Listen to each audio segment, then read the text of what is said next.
Voting nggak jadi deh. Balik lagi ke channel KFP Motorsport. Ini kita taruh sini dulu. So, kali ini kita bakal review mobil yang lama banget pengen kita review, Jelen V6 alias Jelen Hiu. Ini tahun berapa, Mas? Oh ya, ini tahun 99. So, kali ini kita akan review Jelen Hiu, salah satu mobil eksekutif muda di zamannya. Penasaran gimana reviewnya? Langsung aja.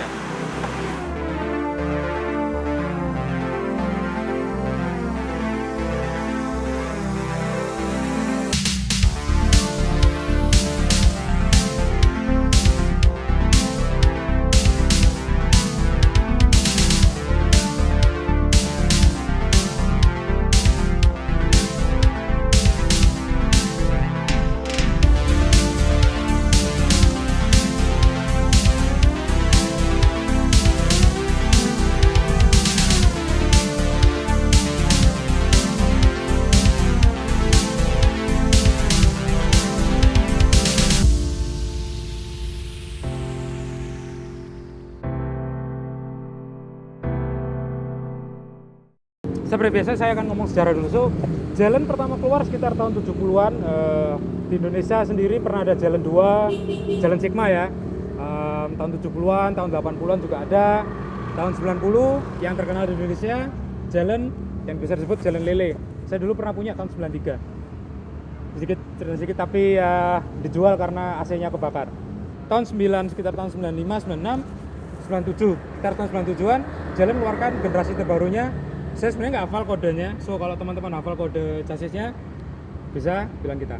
So sejarahnya juga sebenarnya dekat dengan Lancer Evo pertama. Jadi sebelum Evo keluar, Mitsubishi di dunia WRC kita ada waktu tahun 70 ada tahun 80 sekitar waktu ada Starion, akhir 80 ada Jelen Eterna, kodenya E39A kalau nggak salah. Eterna di Jepang ada yang versi all wheel drive kalau nggak salah. Drifter atau pembalap Denny pribadi ada yang punya, bahkan ada yang punya versi AMG-nya. Tapi karena Mitsubishi ngerasa mobil itu terlalu besar untuk dipakai WRC, makanya keluar Lancer Evo. Tapi itu sejarah yang lain ya. Kemudian setelah Jelen yang itu keluar Jelen yang Lele, kemudian keluar Jelen yang Hiu. Hiu juga ada yang versi all wheel drive-nya. Kodenya saya lupa kodenya, tapi depannya ada 5A-nya, VR4. Ada juga yang versi Legnum. Jadi chassis ini juga ada yang versi station wagon namanya Legnum. Dan sayangnya mobil ini di Indonesia menurut saya kurang dapat popularitas sebagaimana semestinya. Karena ini agak underrated, orang sedikit malas ngerumat karena satu itu V6, boros, mahal, dijual lagi juga harganya anjlok. Saya akan mulai dari desain bodinya dari luar, terutama titik spot atau sweet spot dari mobil ini adalah tampang depannya. Kita bisa lihat tampang depannya menurut saya manis banget, dan menurut saya Jelen yang paling ganteng itu model ini memang.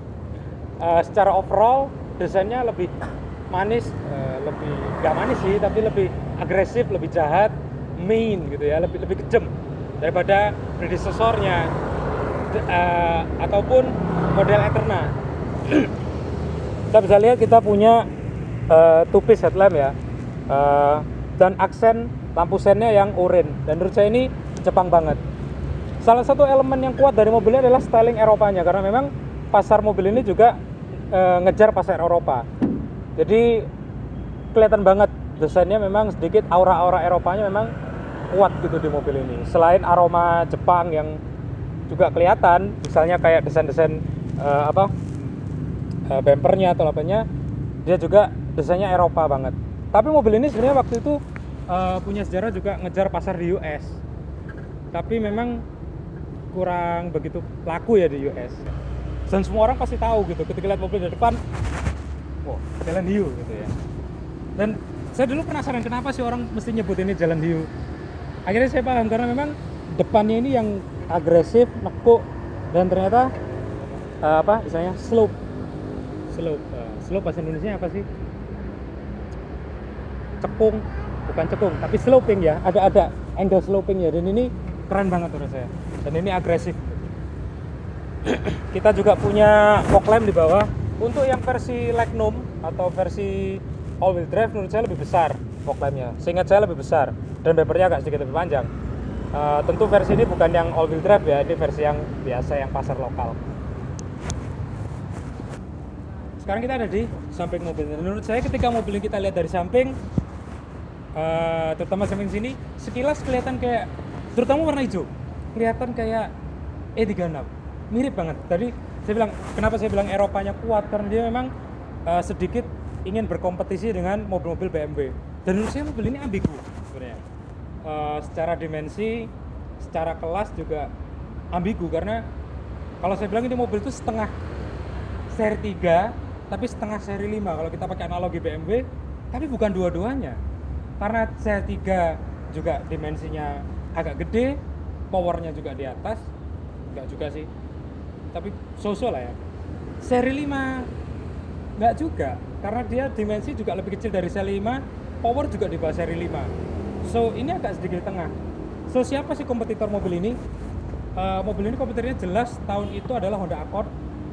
Ini tahun 96, berarti Accord Cielo.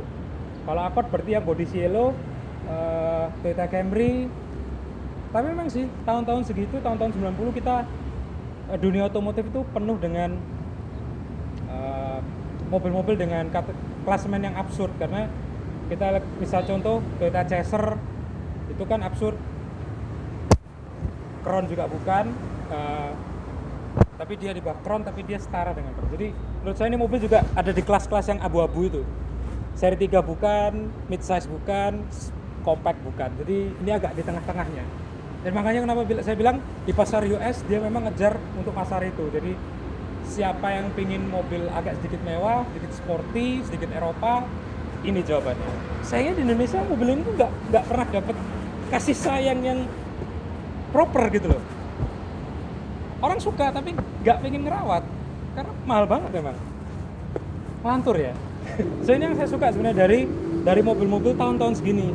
Akhir-akhir pertengahan 90-an sampai akhir 90, ini yang paling saya suka karena garis-garis boxy yang agak sedikit kotak itu masih ada, tapi juga diimbangi garis-garis yang streamline, yang halus, yang smooth. Dan kita bisa lihat dari samping-samping sini garisnya itu halus banget dan nggak bertekuk, nggak ada tekukan, nggak ada sudut-sudut aneh kayak mobil-mobil zaman sekarang. Tapi ya kalau kita lihat dari sini memang kayak nggak ada apa-apanya, jadi kayak nggak ada istimewanya. Cuman ketika kita pindah ke sini, kita mulai ngerti ini kita ketemu sama mobil apa. Gallon V6. Atau ketika kita gerak ke sini, kita bisa lihat sudut slopingnya yang di depan sini. Ini agresif banget. Menurut saya ini titik agresifnya mobil ini dari sini. Dari samping nggak ada apa-apanya, seperempat ke depan ada, seperempat ke belakang kita tahu itu mobil apa. So ini yang menurut saya menarik mobil ini. Seperti saya bilang tadi di awal, mobil eksekutif muda. Saya juga sedikit bertanya-tanya, tapi memang iya, jadi mobil ini memang lebih banyak waktu itu dipakai para eksekutif muda, ex-mode tahun 90-an, mereka yang kerja terus sukses, mulai thriving ya karirnya, mereka bisa beli mobil, akhirnya mereka beli mobil kayak gini, atau seri 3, E36. Tapi karena kalau beli BMW waktu terlalu mahal kan, akhirnya ini solusi yang paling tepat. Camry menurut saya terlalu tua model, dan ini yang paling tepat karena kayak cita rasanya kayak Eropa BMW, kayak Jerman, tapi cepat. Dan itu yang menurut saya istimewa dari mobil ini. Atau juga ini mobil-mobil orang yang puber kedua, alias om-om kayak saya. Tapi saya bukan om-om, kayak om-om. So ya, itu. So sekarang kita ada di bagian belakang mobilnya, dan menurut saya salah satu appeal dari mobil ini itu ada di depan dan di belakangnya. Terutama ketika kita lihat di belakang itu, menurut saya, ini saya pribadi jujur, adalah lampu belakangnya. Kata yang punya, lampu belakangnya kayak Honda City. Iya, sedikit banyak dia bener, kayak Honda City emang sekilas. Tapi menurut saya ini yang saya suka dari mobil-mobil Jepang tahun segini. Karena dia banyak banget terinspirasi dari mobil Eropa. Dan tapi kesan JDM-nya itu masih dapat gitu loh. Dan sekaligus saya juga sedikit bisa membaca ini ada aroma-aroma pasar US mobil ini memang. Salah satu hal yang jadi spot menarik orang bisa kenal mobil ini tuh ini. V6 24 volt. Jadi siapapun Anda yang ketemu sama mobil ini, hati-hati. V6. Kita suka V6. Kalau mobil suka turbo, kita suka V6 24 volt. Dan kemudian saya bilang titik JDM-nya di mana? Ini menurut saya yang bikin proporsi mobilnya ketika dilihat dari belakang itu kayak campur-campur. US iya, US mungkin sekitar 20%, tapi sisanya yang 40-40 Eropa, Jerman sama Jepangnya. Itu kuat banget di desain dari mobil ini. Kita lihat dari bumpernya, ini kayak mobil-mobil Eropa banget jadi desainnya.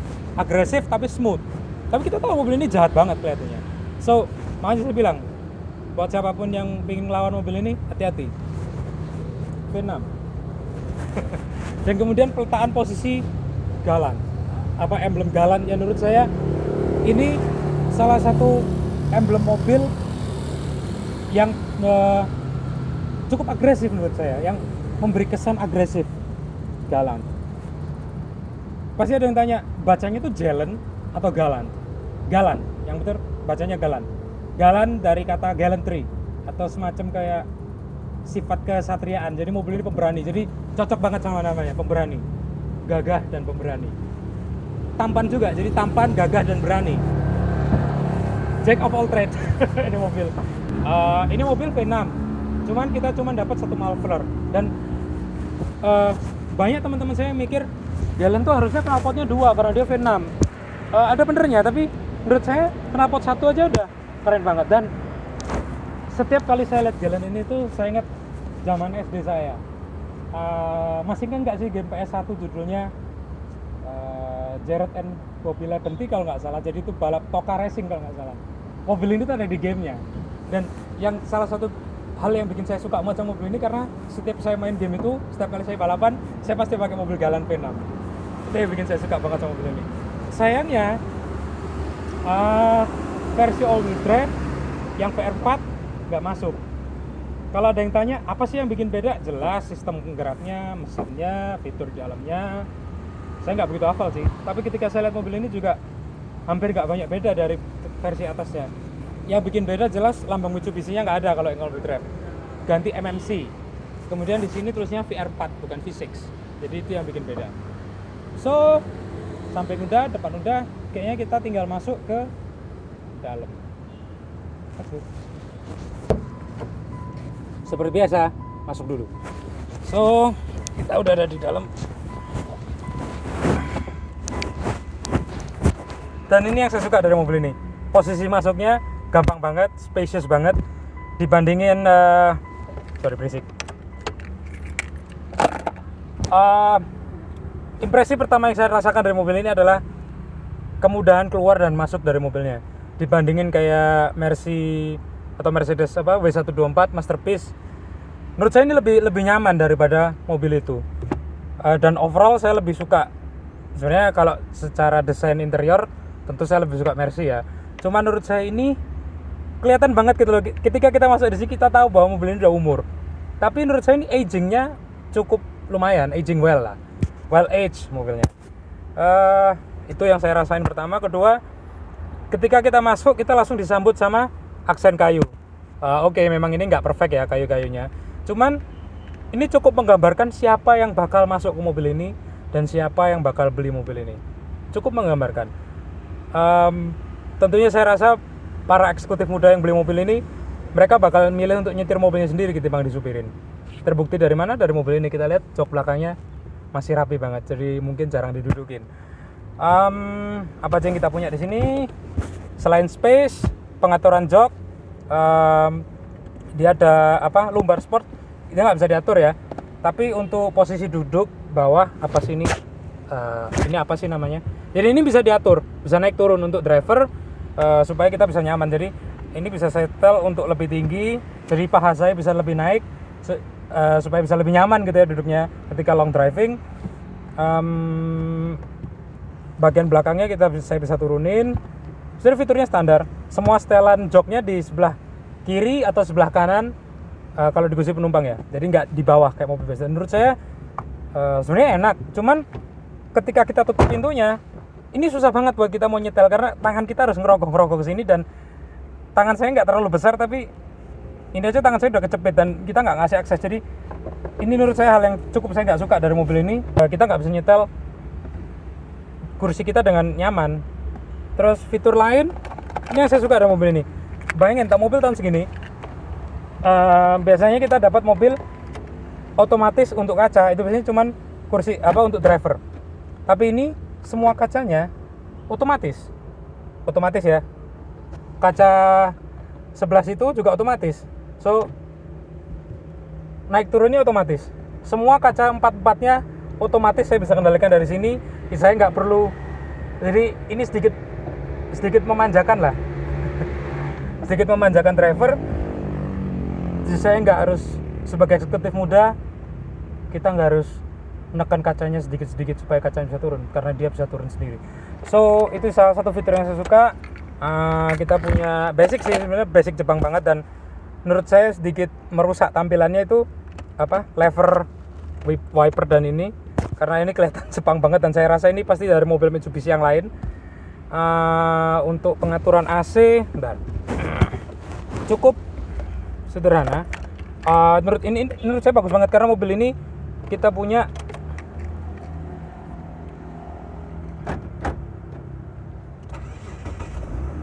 suaranya halus banget. So kita punya untuk AC, kita bisa atur temperaturnya seperti ini. Ini untuk fan speed, on off, alurnya dari mana, misalkan kita keluar dari ventilasi anginnya. Dan menurut saya ini cukup informatif dan cukup simple untuk digunakan siapapun. Menurut saya siapapun bisa pakai. Kita juga punya fitur auto di sini. Dan ada fitur autonya. Saya nggak ngerti mobil ada heaternya nggak? Oke, dia nggak ada heaternya ternyata. Tapi ini yang menarik, dan kita punya laci di sini. Tapi ini salah satu hal yang saya kurang suka adalah fitur aksesoris action kayunya kelihatan banget murah ketika kita buka lacinya. Tapi di tahun segitu kita beli dengan harga sekitar 220 jutaan. Menurut saya juga udah lumayan. Kita punya asbak. Untuk kompartemen penyimpanan kita punya center console yang lumayan dalam, jadi eksekutif muda bisa nyimpen file-file berkas mereka di dalam sini. Kita punya, sayangnya nggak ada cup holder, tapi kita punya cup holder di tengah. Yang menurut saya ini cup holder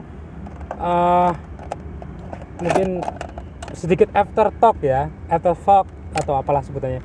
Sedikit pemikiran kedua. Jadi kayaknya para insinyurnya di Jepang bilang, kita nggak perlu bikin cup holder. Terus mungkin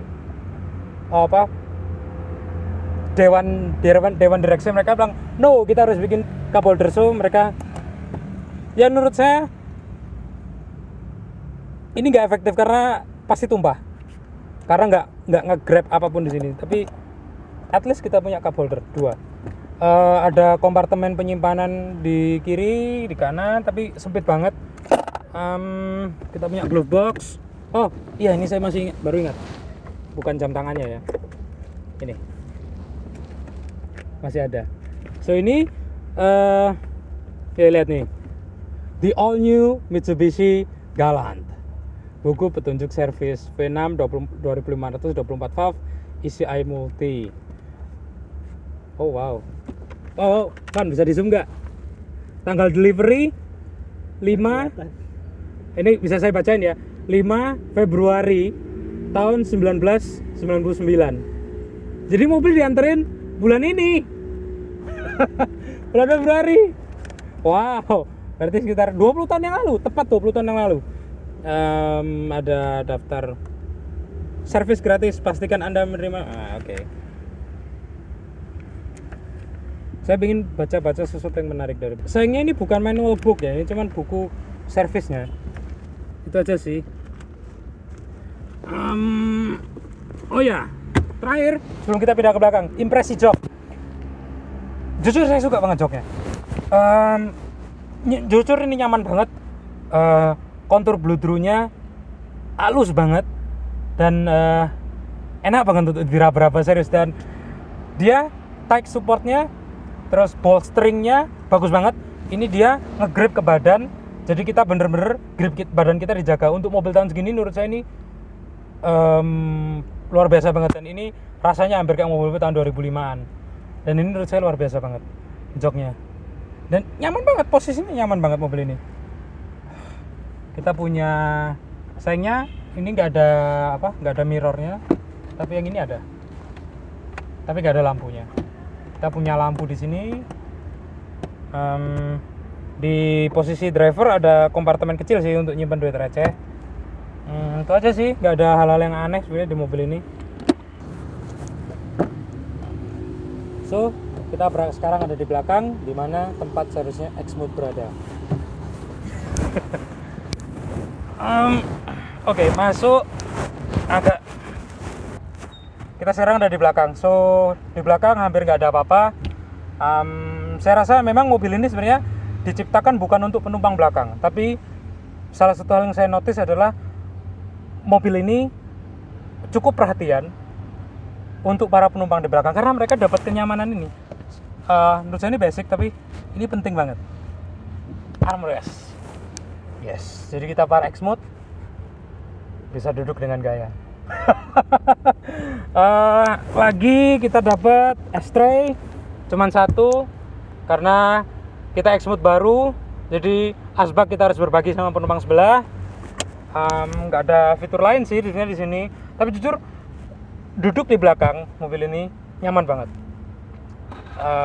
Sensasinya senyap, mobil ini senyap banget.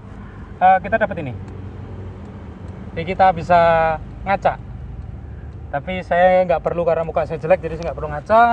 Di belakang nggak ada apa-apa, so sebenarnya mobil ini di belakang nggak ada apa-apa. Jadi, tapi bayangin ya, zaman tahun segitu memang kita nggak ada gadget, nggak ada apa-apa. Jadi pasti kita, kalau kita punya driver, pasti kita bakal jadi akrab banget sama driver kita.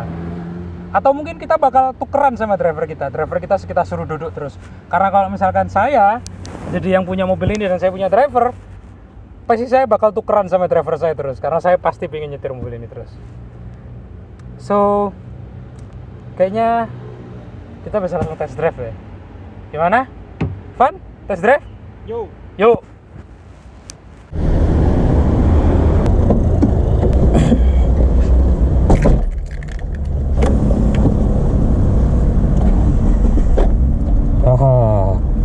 Yes. So, kita mulai reviewnya. So, kita di Mitsubishi Gelang. Fitur lainnya yang kita dapat tilt steering dan dimmer ya. Jadi kita bisa dimming head up display kita. Kita punya jam di sini. Simple banget dan ini basic banget, tapi inti dari mobil ini bukan soal kenyamanan, tapi soal sensasi berkendara. Tuas handbrake-nya lucu banget. So, ini 5 speed. Oh iya, saya belum ngomongin mesin ya. Saya kurang tahu horsepower-nya berapa. So, ini kita di mobil ini, dan hal pertama yang saya rasain adalah rasa mobil itu kayak naik mobil Eropa sebenarnya. Lebih banyak sensasi Eropanya ketimbang sensasi Jepangannya mobil ini. Jadi secara driving impression dia lebih banyak ke Eropa menurut saya. Dan hal kedua yang saya rasakan, more power baby. Dan mobil ini menurut saya powernya gede banget, 167 horsepower, 230 Nm torsinya. Dan ini gede banget, mulai dari 2500 rpm, kita gas dikit aja tenaganya udah mulai kerasa mobil ini. Dan more power baby. Buat yang suka nonton Donat Media pasti tahu kata-kata itu. Dan bener, mobil ini memang more power baby banget. Sensasi shifting, justru saya kurang suka shiftingnya karena agak sedikit kaku, tapi mobil ini menurut saya enak banget. Jelas pertama waktu kita pakai mobil ini mobil memang bukan untuk city commuter. Jadi kalau ada yang bilang mobil ini kurang enak dibuat dalam kota, iya, saya setuju. Karena memang mobil ini harusnya untuk cruising, jarak-jarak yang agak jauh, atau perjalanan jauh, atau di jalan yang lempeng lah istilahnya. Jadi bukan jalan yang macet. fuel consumption jujur saya kurang tahu, tapi yang jelas kalau kita di dalam kota jelas boros banget mobil ini. Dan oh my, powernya itu loh. Saya mobil ini udah dilengkapi ABS ya, jadi udah pakai ABS, tapi lagi-lagi saya selalu bilang intervensi dari ABS-nya mobil ini kerasa banget. Selain ABS dia juga punya fitur passive safety feature airbag, tapi single mobilnya. Dan kita bisa dengar ya, mungkin teman-teman bisa dengar semua dari audio kameranya bahwa mobil ini tuh senyap banget mobil ini. Jadi nggak kalah gitu sama mobil baru. Itu yang bisa saya rasain dari mobil ini. Oh yes.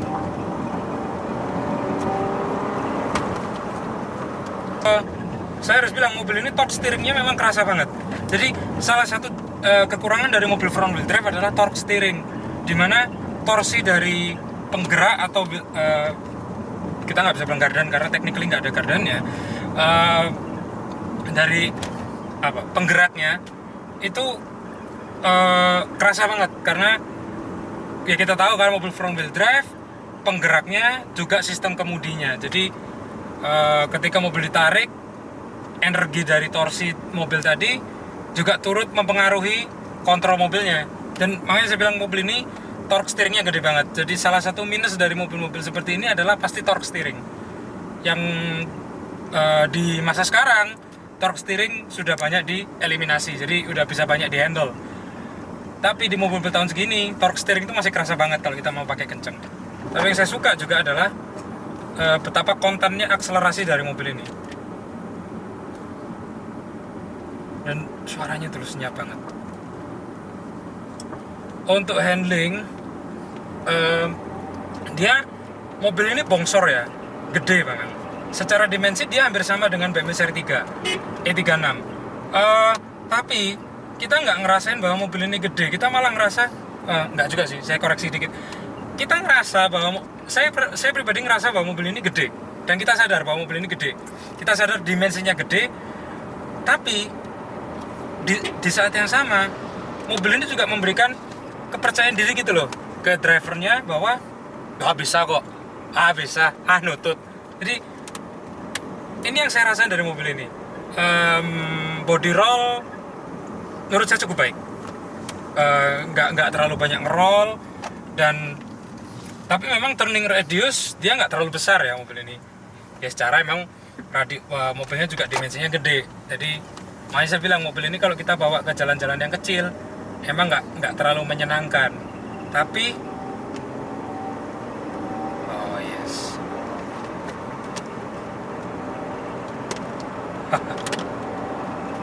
Oh yes.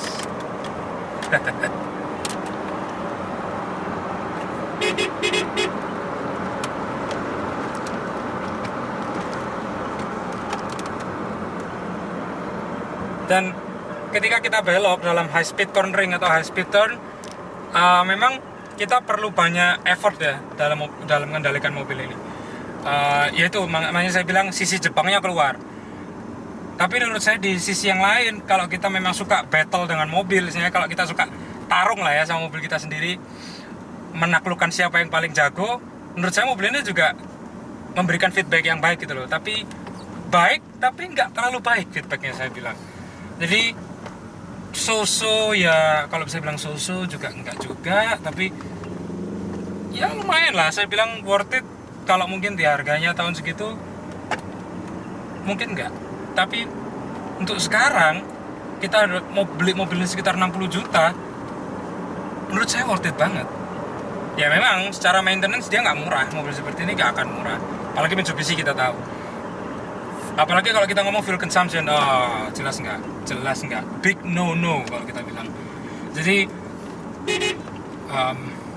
bisa minggir gak sih? Wow, ada anak vlogger Van. Wow, wah itu pasti dia lagi ngevlog tuh. Satmori guys. Oh yes, more power baby. Oh yes, yang jelas torque steeringnya ini kerasa banget. Tapi yang saya suka, kita nggak perlu bejek RPM-nya tinggi-tinggi untuk kita dapat power. Itu yang saya suka dari mobil ini. Kita nggak perlu buka power gede-gede, kita nggak perlu buka RPM gede untuk mendapatkan speed, terutama dalam kota-kota seperti di Indonesia atau jalan-jalan seperti Indonesia. Tapi yang jelas saya bisa bayangin ketika mobil ini kita pakai kecepatan tinggi banget.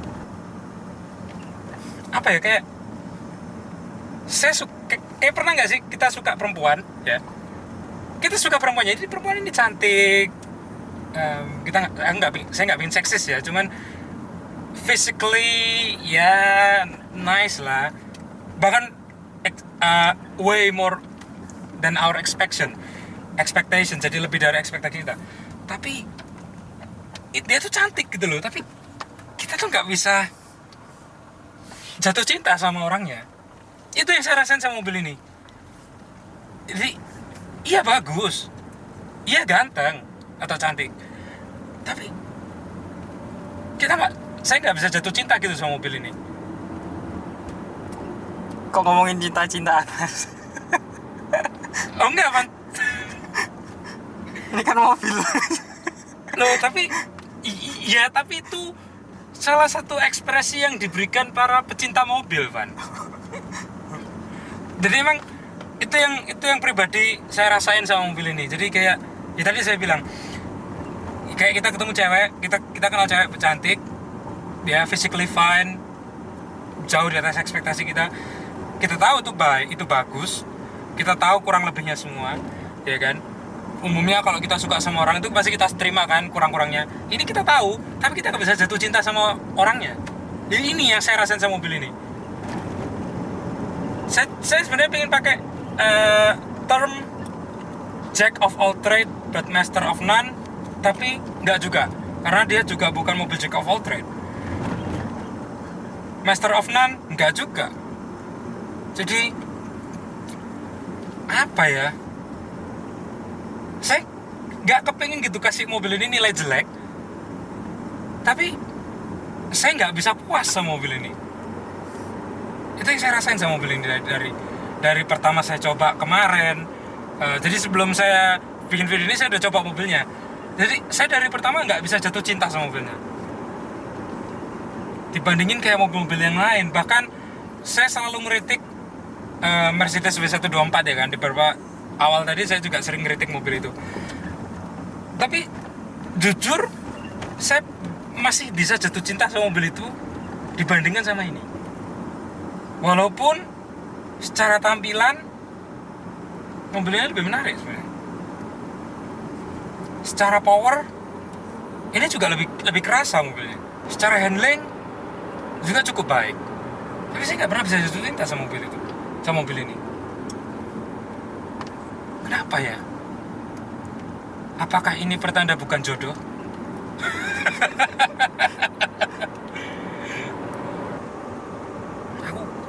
Saya tuh nggak bisa seneng sama mobil ini. Tapi jujur, naikannya enak, apa-apanya enak, bahkan above my expectations mobil ini.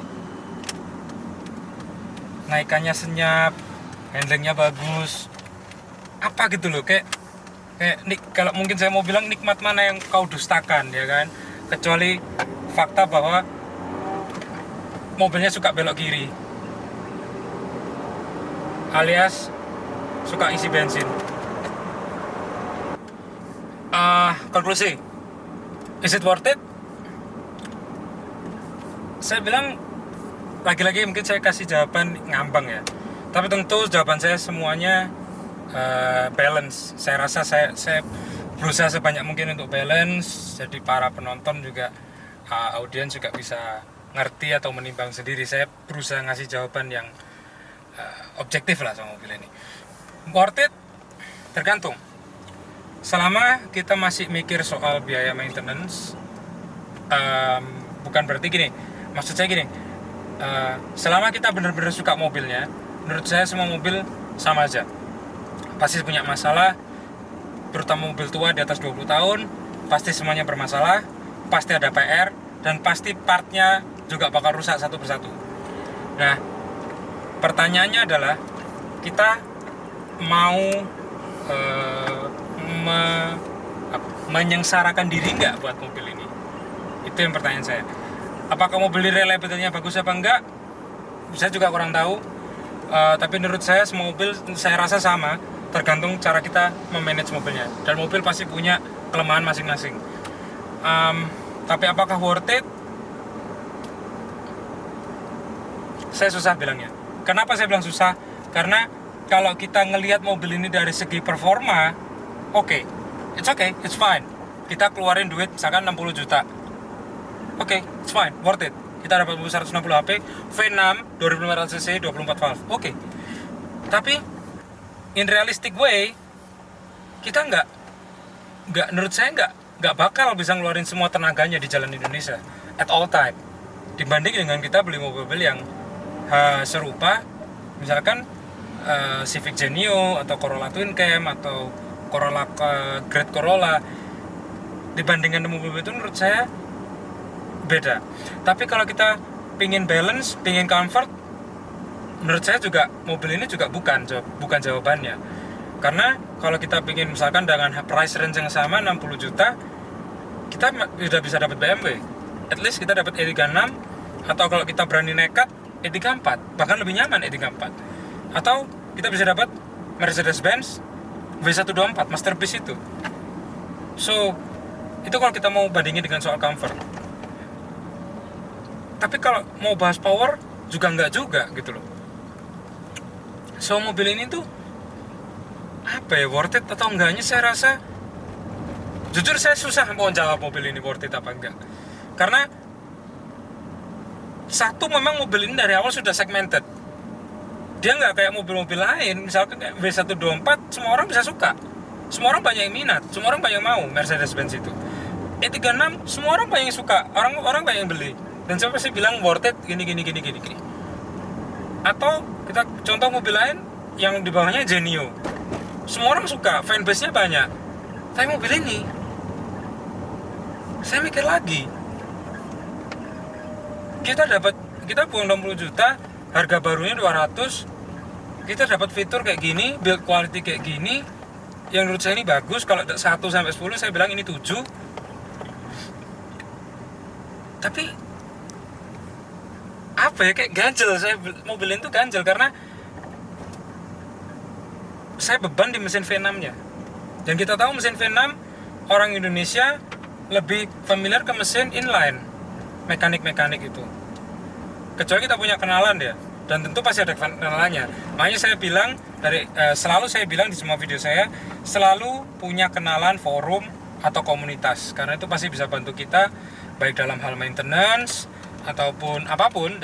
Misalnya kita mau nambah persaudaraan bisa, dan lain-lain sebagainya itu bisa. Tapi makanya tadi saya bilang, karena ini segmented, mobil ini benar-benar segmented, nggak semua orang bisa suka sama mobil ini. Itu yang suka dalam arti bukan ini ya, semua orang bisa suka, belum tentu, kayak tadi saya bilang, belum tentu mereka bisa jatuh hati sama mobil ini. Itu yang saya bilang, itu kalau opini saya, itu yang saya rasain. Jadi jawabannya sebenarnya saya serahkan ke teman-teman. Ini konklusi yang panjang banget sebenarnya, karena saya ingin sebut mobil ini Jack of all trade but master of none. Tapi saya juga nggak rela gitu mobil ini saya sebut kayak begitu. Sayang ya mobil ini. Mungkin itu aja. Teman-teman yang punya komentar lain soal mobil ini atau punya opini lain, silakan sampaikan di komentar. Ingat, sopan ya. Kita nggak kepingin ada perdebatan yang keluar dari topik. So, tapi semua komentar kita tampung. So, jangan malu-malu untuk komentar. Terima kasih sudah nonton. Makasih buat waktunya. Ya. Jangan lupa subscribe video kita, share, like video kita, bagiin ke teman-temannya. Nyalain loncengnya juga. Jadi kalau kita punya video baru, karena habis ini mungkin akan ada beberapa banyak review baru. So, makasih sudah nonton. Bye. More power, baby.